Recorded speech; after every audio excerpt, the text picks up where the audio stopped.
Je m'appelle Catherine Gauthier, je suis directrice du Muséum de Grenoble.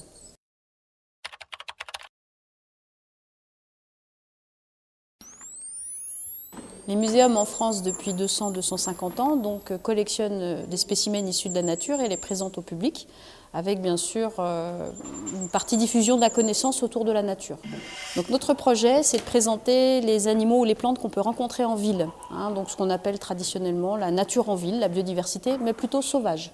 Donc la nature en ville, habituellement, les gens pensent aussi aux plantes des parcs, aux bégonias qui sont plantés. Nous, on va aller un petit peu plus loin, on va leur montrer qu'en plein centre-ville de Grenoble, ou dans les vallées urbaines, ou dans des grandes villes comme Paris, il y a des renards, des sangliers, des faucons.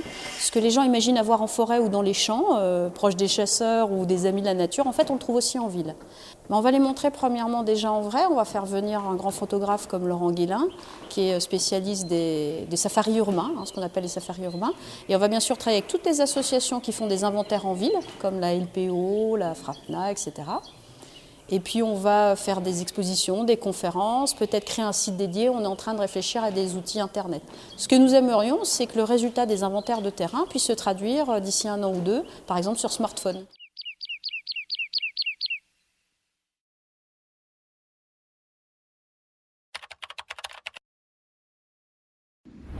Donc moi, en tant que spécialiste du patrimoine naturel et de la nature, je viens y trouver des partenaires que je n'ai pas forcément dans des réunions plus classiques.